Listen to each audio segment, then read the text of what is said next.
Bueno, retornamos al programa, lo retomamos de nuevo para continuar la conversación con Francisco, presidente de la ONG, y que hemos estado hablando sobre el proyecto de ley de identidad y género y fundamentalmente el tema del cambio registral de los jóvenes o de los niños, mejor dicho, ¿cierto? De 14 años en adelante y la controversia que hay al respecto de que hoy día están apareciendo voces de que en realidad también la ley como la están formulando abarca de 14 años para abajo también, ¿no?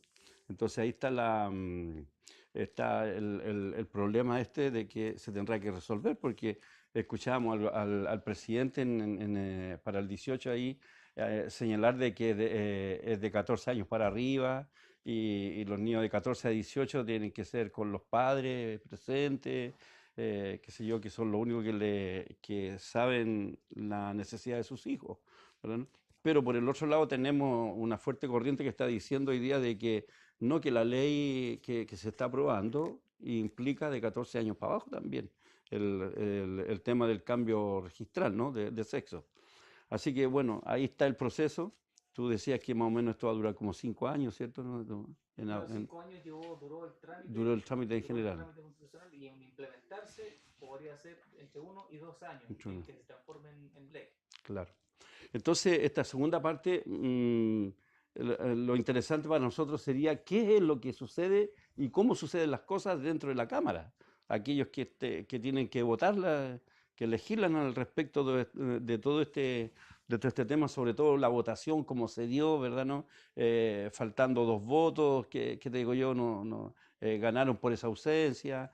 ¿Cómo es que se da todo este tema de situaciones de que en un principio parecía de que no iban a vencer ellos, sino que iba a salir negativo, digamos, el proyecto, pero de repente parece que ganaron, po, ¿cierto, no?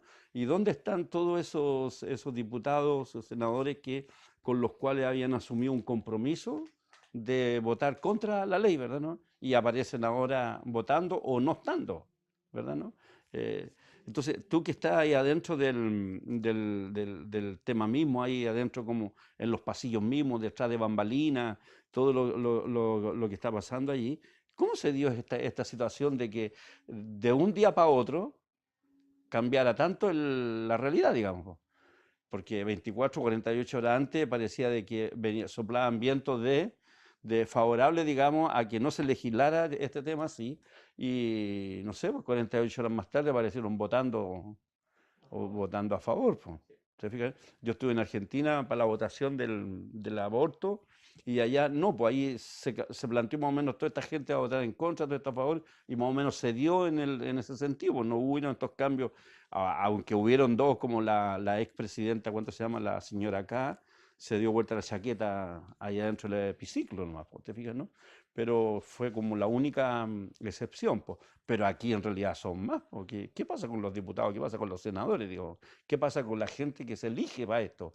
Que es una cosa que hay que tener presente porque luego vendrán las elecciones y volverán a hacernos las promesas fantásticas que no están ni ahí, como se dicen en la jerga popular, en cumplir ni una de esas cosas, pues, sino que ellos, hoy día los senadores, los diputados, la política en general, lo único que está interesado en hacer sus negocios, no legislar en favor de sus votantes, ¿no? Claro. Entonces tú que estás adentro, ¿cómo ves esta situación al diario ahí? Sí, pues bueno, como lo explicaba también delante, se votó en estos 5 años, ¿cierto? Casi 6 años de tramitación. Se votó en una primera instancia, hace como 2 o 3 años atrás, se votó en la Cámara, en ambas cámaras, en el Senado y en la Cámara de Diputados. Se votó y se rechazó el tema de los menores de 18 años. Se rechazó ambas cámaras. Por esa causa, porque se rechazó, pasó a la comisión mixta. Como no había acuerdo entre ambas cámaras, ¿por qué es mixta? Porque hay senadores y diputados en una misma comisión sentados discutiendo el proyecto, ¿ya? Entonces, esa comisión mixta, hubo parlamentarios que incluyeron nuevamente, a pesar de que en primera instancia había sido rechazado en la inclusión de los menores de edad, lo incluyeron nuevamente y no solamente los menores de 18, sino que también los menores de 14 años, ¿verdad? Entonces, ¿y por qué ahora se está diciendo que que se estaba aprobado los menores de 14? Porque el título 1 del proyecto dice que se tiene que garantizar el derecho humano de toda persona. Entonces, por eso se va a ir al Tribunal Constitucional. Por eso podemos explicarlo un poquito más adelante. Entonces, la comisión mixta conversó, senadores y diputados en una misma comisión, se pusieron de acuerdo, incluyeron los menores de 18 y también los menores de 14 años. Ahí hay senador, el único senador del Frente Amplio participó de esa comisión. También, bueno, Jacqueline Barriselbergue, Diego Chalper y una comisión de diputados y senadores estuvieron discutiendo sobre los temas controversiales de la ley.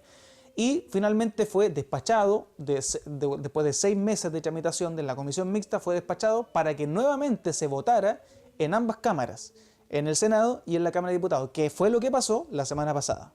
¿Ya? Después del trámite de 5 años y tanto, la semana pasada ya sucedió lo final, digamos. Y la primera votación, que fue en el Senado, esta es una ley que requería un quórum calificado. Eso es un alto quórum. ¿Qué significa quórum calificado? Por ejemplo, si hay una cantidad de 55 parlamentarios, necesitan 24 votos, ¿ya? 4/7 de los votos. Eso es el quórum calificado, 4/7. Necesitan 24 votos para aprobar en el Senado, ¿verdad? Para aprobar esta ley en el Senado. O 37 me parece que eran que son los senadores. Entonces se requerían 24 votos para poder aprobarlo, porque tenía un alto quórum, y nosotros estuvimos allá como ONG Principios, estuvimos conversando con varios senadores. De hecho, conversamos con la senadora por la región de la Araucanía, la senadora Carmen Gloria Aravena. Estuvimos almorzando con ella, no solamente yo, sino que también los pastores de UNEVAC, varios pastores de UNEVAC, y ella se comprometió ahí en ese almuerzo a votar en contra del proyecto. Ella es una senadora del partido Evópoli, Evolución Política, que es un partido nuevo que surgió bajo el alero de Felipe Kast, ¿cierto? El sobrino de José Antonio Kast. La gente los confunde por el tema del apellido, pero Felipe Kast es el presidente, o fue el presidente de Evópoli y el que fundó el partido, este partido Evópoli. Bueno, la señora Carmen Gloria Aravena, senadora, ingeniero agrónomo de profesión, primera vez electa en un cargo de elección popular, salió senadora, 8 años, ¿verdad?, tiene por delante. Ella se comprometió con nosotros, según ella lo que nos dijo es que lo encontraba un proyecto malo, que los niños no podían ser incluidos, que lo encontraba pésimo, que no estaba de acuerdo con la influencia de los movimientos homosexuales y que dentro del Partido de Evolución Política había mucha influencia del móvil y de jóvenes que se estaban metiendo en el asunto de la homosexualidad. Entonces ella lo encontraba, no, y que iba a votar en contra. Bueno, en contra del proyecto de identidad de género. Llegó el momento de la votación, necesitaban 24 votos, nosotros estuvimos ahí en la cafetería, para que la gente se haga una idea, es donde los senadores a veces salen a tomarse un café o a tomar un vaso de agua y después vuelven a la votación. Entonces nosotros aprovechamos esa instancia para conversar con ellos. No estuvimos en la gradería, sino que estuvimos ahí en la cafetería haciendo lobby, siempre presionándolos, preguntándoles cómo va a ser su voto, ¿verdad? Y bueno, las semanas anteriores también fuimos a conversar con cada uno de ellos, o no con cada uno, sino que con varios senadores para preguntarles cuál iba a ser su votación, etc. Y nosotros creíamos, con la planilla que teníamos, con el análisis que sacábamos, nosotros creíamos que íbamos a ganar al menos por un voto, ¿verdad? Y de hecho la votación en el Senado fue bien estrecha, fue muy estrecha, porque la votación, el resultado final fue 26 votos a favor, y ellos necesitaban 24, ¿verdad? Y algo de 16 o 17 en contra. Entonces, necesitaban solamente 24 votos y sacaron 26. Y ganaron por 2 votos al final. Esos 2 votos fueron el voto de la señora Carmen Gloria Aravena, que se había comprometido con nosotros a votar en contra del Partido de Evolución Política de la región de la Araucanía, y Felipe Kast. Nosotros nunca contamos con el voto de Felipe Kast porque él fue candidato a la presidencia, y cuando era candidato a la presidencia se vistió de mujer. No sé si a lo mejor la gente se acordará en sus casas que él se vistió de mujer. Entonces sabíamos, nosotros ni siquiera conversamos con él, porque él está promoviendo toda esta agenda antifamilia, digamos, desde su campaña, desde siempre como político. Él lo tiene como convicción. Ni siquiera conversamos con él. Sabíamos que él iba a hacer un voto en contra. Pero nunca pensamos que, por ejemplo, el senador Proens, que votó también a favor de Renovación Nacional, que también se comprometió a votar en contra, nunca pensamos que esos senadores que comprometieron su palabra, iban a votar a favor del proyecto.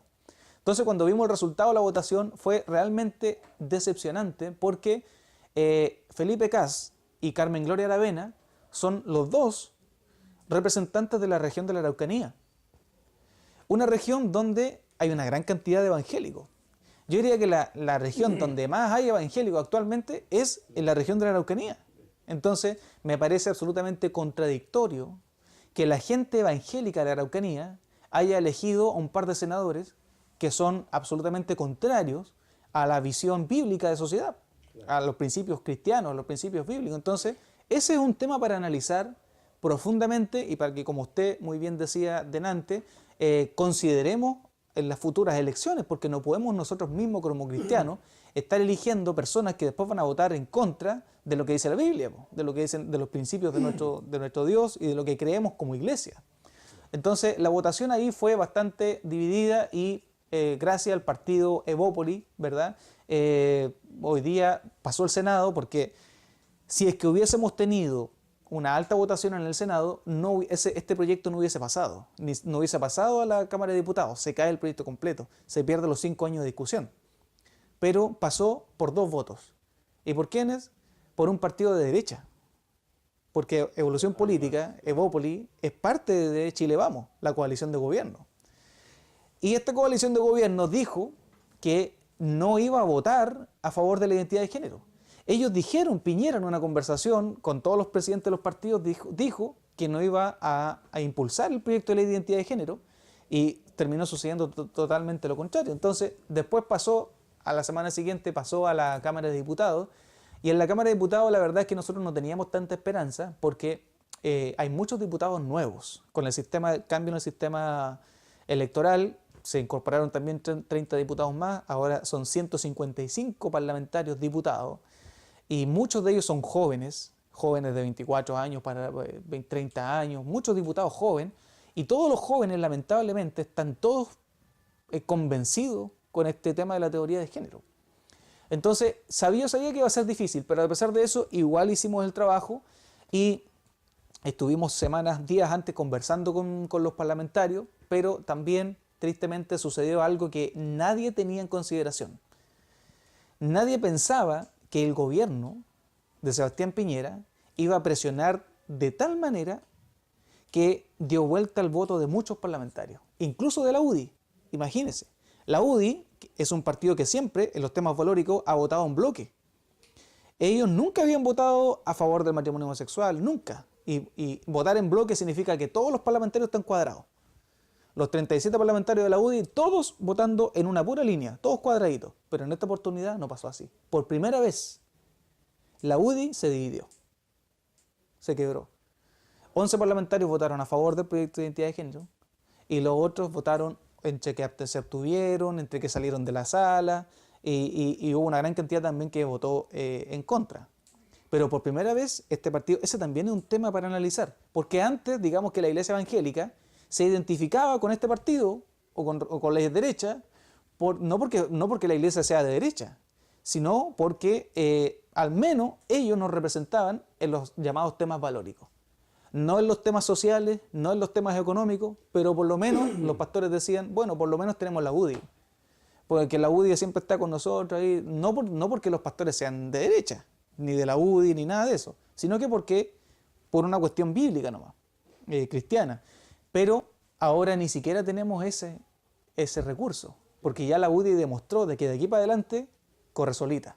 Sí. ¿Se fija? Entonces, bueno, nosotros tenemos relación cercana con algunos parlamentarios y algunos de ellos nos decían, Francisco, el mismo presidente Piñera nos llamó por teléfono.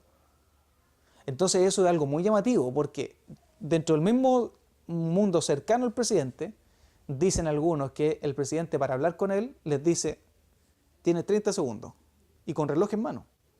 Les da 30 segundos para hablar porque según él el tiempo de él es muy importante. Entonces, que el mismo presidente los llamara por teléfono, o sea, una cuestión muy decidora.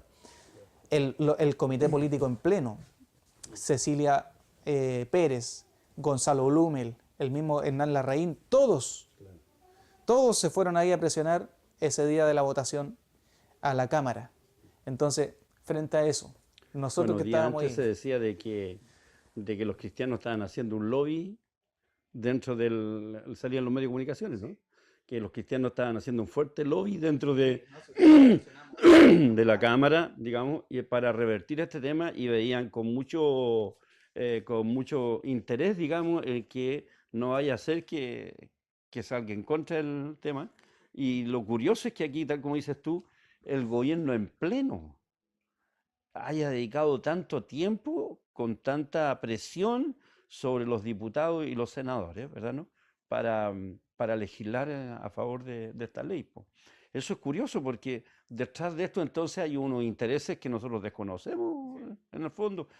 Como se dice vulgarmente, hay una mano negra que está dirigiendo esto de atrás, que hace que hasta el presidente, todo un gobierno, se incline delante de ellos, digamos, y terminen, digamos, haciendo ya no lo que los chilenos quieren, sino que lo que ellos quieren. Bueno, sabemos a propósito de eso, qué bueno que lo menciona porque sabemos que, bueno, nuestro presidente es empresario. Antes que político, él es empresario. Sí, antes, a él le interesa más y a cualquier empresario lo que le interesa es el dinero. Ellos aman el dinero, sobre todo el sector de la derecha. Y ellos lo reconocen así. ¿Sí? No les interesan tanto los temas sociales, les interesa más la generación de la riqueza. Porque ellos ven la sociedad así, que mientras haya riqueza, haya riqueza estamos bien, digamos. Pero uno inevitablemente tiene que mirar con suspicacia este tema, porque así como en la ley de aborto, lo que está detrás del aborto es una tremenda industria. Claro, las clínicas abortistas generan miles de millones de dólares. Planned Parenthood en Estados Unidos, ¿cierto? Que es una de las principales clínicas abortistas, promotoras no solamente en Estados Unidos, sino que a nivel mundial, en el país donde hay aprobación de aborto, ellos instalan sus filiales de clínicas abortistas. Claro. Aquí en Chile se llama APROFA y tiene su sucursal también con Miles, que es un movimiento político que dirige la Claudia Dides, y tienen sus tentáculos por todos lados porque ellos saben que detrás del aborto, o sea, el feto, la mano del feto, la cabeza del feto tiene un valor. Sí, los riñones, todo tiene un valor. Entonces, lo mismo sucede en el tema de la identidad de género. Detrás de la identidad de género está el negocio de la hormona. Claro. ¿Por qué razón? Porque el tema de la identidad de género requiere que, por ejemplo, un niño, ¿cierto?, para poder cambiarse de sexo, tenga que someterse a un tratamiento hormonal. Y lo que dice esta ley es que el niño va a poder someterse a ese tratamiento hormonal que es irreversible. Si un niño de 5 años, 6 años, se somete a un tratamiento hormonal para cambiarse de sexo, para que no le salga barba, para que, si es que en el caso que es hombre, para que le crezcan senos, si es que en el caso que es hombre, y después de a los 17, 18 años se arrepiente, no va a poder echar para atrás el tratamiento hormonal, el daño que le hizo a su propio cuerpo. Eso es lo que dijo la Sociedad de Endocrinólogos chileno, lo que dijo en la comisión mixta. Le expuso a los senadores y a los diputados, les dijo, ustedes están haciendo algo que es un horror. Están destruyendo, esto no es un proyecto que beneficie a los niños. Este proyecto destruye a los niños. Así como está, porque el proyecto permite el tratamiento hormonal y el tratamiento quirúrgico. Claro. ¿Cierto? Que, por ejemplo, si un niño tiene pene, va a poder cortarse el pene. Claro. ¿Y qué pasa si el día de mañana se arrepiente? Entonces, esta cuestión es irreversible. Y detrás de eso está la operación de cambio de sexo, el negocio de la operación de cambio de sexo, el negocio del tratamiento hormonal, porque eso tiene que someterse no un mes, no 2 meses, no 3 meses, años, tiene que someterse una persona para que su organismo, sus hormonas vayan cambiando de masculino a femenino y viceversa. Entonces, y las hormonas se pagan. Entonces, así como detrás del aborto está el negocio de las clínicas abortistas, detrás de identidad de género también hay negocio. Entonces, ahí está la vinculación, que si uno lo mira con sospecha, nuestro presidente es empresario. Yo no sé cuáles son las ganancias que hay detrás del asunto, pero por supuesto que si presionaron de la manera que lo hicieron, yo creo que tienen que haber alguna ganancia económica también. Claro. Oye, lo otro es que, por ejemplo, este partido Evópoli, que como son pura gente nueva, jóvenes, realmente están dividiendo a la derecha, po. Esa derecha que se conocía hoy día está siendo ya más de centro, ¿no? Una derecha. Pero que también no tiene que ver tanto con postulados, digamos. Hoy día me parece que lo menos creyente en el mundo son los políticos, digamos. O sea, en quienes menos debemos de creer, digamos, en su oferta, en lo que ellos plantean. Ya creo que la gente ya está desayunada con eso. Y aún con Evópoli y ahora con la derecha, todo esto viene a destruir, digamos, la imagen del político serio, formal, el político de palabra, ¿no? Hoy día cualquiera es político y tenemos en la Cámara nosotros desde payasos para arriba, digamos, desde gente que no tiene ni un sentido, como ¿cuánto se llama? El Florcito Motudo, un tipo que, o sea, no tiene nada, ¿te fijas, no? Y tenemos a la que se abrazó con la Cecilia Pérez, ¿cuánto se llama? A la Pamela Giles, la abuela le dicen, ¿no? ¿Qué te digo yo? Y bueno, y una serie de otros diputados que no saben ni parar el dedo adentro, po. Entonces es como, estos son los políticos como preparados ¿cuánto se llama? Para ser dirigidos, po, porque no pueden en sí mismos. Entonces este grupo Evópule, que es un grupo de jóvenes, ¿no? Principalmente, les trajo la destrucción a la derecha, ¿cierto, no? Entonces, y ellos son los que han impulsado, los que permitieron en realidad, como decías tú, el que ganara esta posición del aborto. Ahora, ¿qué es lo que nos espera por delante, por cierto, no? Porque bueno, ya están las cartas tiradas, diríamos nosotros.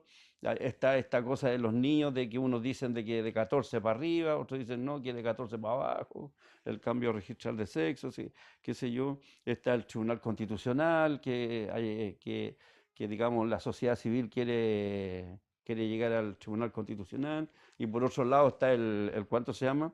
El Rolando Jiménez, que quiere ir a la Corte Interamericana. ¿Qué es lo que tú ves que va a suceder al final en esto?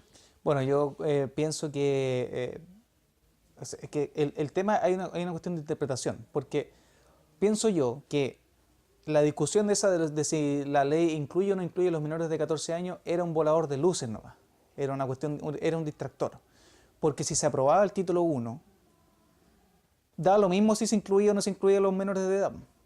Y a todos nos tenían discutiendo, hablando sobre la inclusión de los menores o no de 14 años. Solo que eso no se decía en público mientras se estaba votando. Claro. Ahora que después de que se aprobó en el Senado y en la Cámara, ahora recién están saliendo, por ejemplo, gente como el senador Quintana, diciendo que no, que sí están incluidos los menores de 14, aunque se haya rechazado. ¿Por qué? Porque el título 1 dice que se tiene que respetar el derecho a la identidad de género de toda persona. Claro. Y ahí están las cuestiones de interpretación.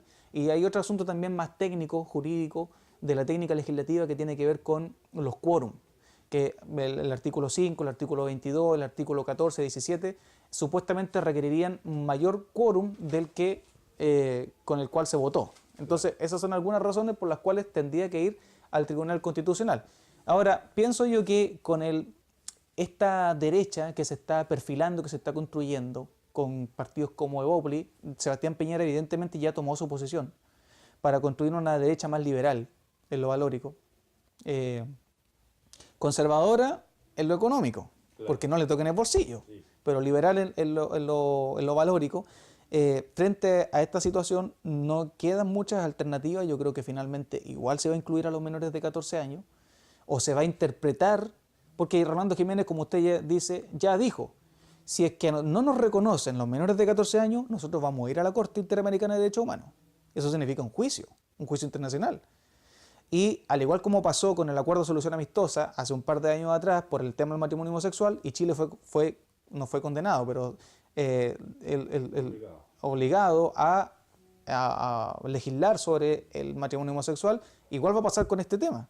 O sea, de todas maneras, igual vamos a tener en Chile una ley de identidad de género que atenta contra los principios del Señor, porque dicen ellos que Dios se equivocó al hacernos hombre y mujer, que los hombres y la mujer no se definen por su sexo biológico, sino que es una construcción social, y que si un hombre que tiene disforia de género, disconfort, no se siente bien con su cuerpo, sí que se siente mujer, porque hay hombres, hay noticias en el mundo de hombres que se sienten perros. Hay otro hombre que se siente árbol, dice él.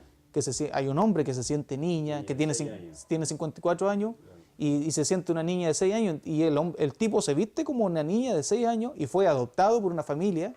Y esa familia lo trata como una niña de 6 años. Entonces, frente a toda esa situación, nosotros vamos a tener que aceptar que eso es normal, digamos. Como dice el libro de Isaías, que a lo malo llamarán bueno y a lo bueno llamarán malo. Amén. Eso es lo que está sucediendo ahora y bueno, ¿qué es lo que viene? Yo creo que estamos, respecto a esta ley, Yo creo que efectivamente se va a reconocer los menores de 14 años y ahí sí que es algo totalmente aberrante, peligroso, y que ahí como iglesia tenemos que tener una posición y tener clarito cuál es la película, aunque igual hay iglesias históricas, la luterana, la anglicana, la presbiteriana, que están diciendo que en realidad esto no es tan malo, ¿cierto? Pero al final ahí está el concepto de qué es lo que entendemos por iglesia. Por ejemplo, vimos hoy día, hace unos días atrás, el Te Deum, el famoso Te Deum, donde casi le faltó que le hicieran cariñito al presidente Piñera. Y si uno mira el Te Deum del año pasado, que fue usado como una plataforma política para el diputado Eduardo Durán, porque si Eduardo Durán no hubiese usado el Te Deum del año pasado como plataforma política, no sale electo, porque no lo conocía nadie, porque él nunca estuvo en una marcha, nunca estuvo en el Congreso, nunca estuvo con la sociedad civil dando la batalla, la pelea. Lo pusieron ahí y llegó, hoy día es diputado y dicen que representa el mundo evangélico, pero en realidad, bueno, solamente fue usado como una plataforma política y el año pasado le dieron duro a la presidenta Michelle Bachelet y está bien, pero este año se esperaba por lo menos que fuera igual, pero no fue así. Le faltó poco menos que le hicieran cariñito al presidente y uno se pregunta, bueno, ¿qué tipo de iglesia es esa? Y al final el tema es, ¿cuál es la iglesia que viene? ¿O cómo somos iglesia en este contexto? ¿Cómo somos cristianos en este contexto difícil que nos toca vivir? Claro, amén. Estamos llegando al final del programa. ¿Cuánto se llama? La palabra de Dios dice en Génesis 1:27 que Dios creó, varón y mujer creó Dios, ¿verdad? Y a partir de ahí dijo que se reprodujeran, ¿no? Se reprodujeran hasta llenar la tierra, y la tierra ha sido llena producto de esta relación entre un hombre y mujer que existimos todos los seres humanos. Y ya 7.000 millones de personas pueblan aproximadamente la tierra, y todos venimos de una relación entre un hombre y mujer. Entonces, cuando se habla ahora de que tal persona, como decías tú, que un varón se siente que está en un cuerpo equivocado, ¿no? Y que es mujer, esto va contra la escritura en realidad, porque se habrá equivocado Dios, decías tú, ¿cierto? ¿No? ¿Se habrá equivocado Dios en todo esto? ¿Habrá un equívoco? ¿A dónde quieren llegar? Si no, no es el proyecto de las tinieblas, en el fondo este proyecto se está urdiendo y fabricando ahí en la más profunda oscuridad de las tinieblas para imponer, porque aquí todo lo que quieren lograr es sacar a Dios del centro de los seres humanos, ¿verdad? ¿No? Que ya no exista Dios, que creamos cualquier otra cosa menos en este Dios todopoderoso. Así que bueno, ahora nos toca la palabra a nosotros, hermanos, pastores, aclararnos más y ver qué posición vamos a tomar cada uno, porque capaz que hayan pastores o hayan hermanos que digan, bueno, no importa porque al final yo no tengo hijos ahora, ¿no? Qué sé yo, o quizás tendrá una mirada del evangelio más bien religiosa que escritural, po. Pero algo irá a tener que suceder de aquí en adelante, y yo creo que la única reserva moral en este país y en el mundo entero sigue siendo la iglesia. Pero la verdadera iglesia, porque hay iglesias que se cometen amoralidades increíbles como que no existiera Dios, po. Yo me estoy refiriendo a la verdadera iglesia, a la verdadera iglesia. Bueno, más adelante vamos también a tratar el tema del aborto, la eutanasia, la educación sexual e integral, ¿verdad? ¿No? En un próximo programa, si Dios lo permite. Y queremos dar gracias a Francisco por haber estado con nosotros, y que Dios lo prospere y los bendiga mucho ahí en esa actividad, y en el Senado se necesita tanto eso, que ojalá hubiera más Francisco ahí también haciendo lo mismo, ¿verdad? ¿No? Y que la iglesia tome conciencia de todo esto. Nos despedimos de este programa deseándole las más ricas bendiciones y que haya sido un aporte para la iglesia y para todos los hermanos que nos están oyendo. Y que Dios nos bendiga.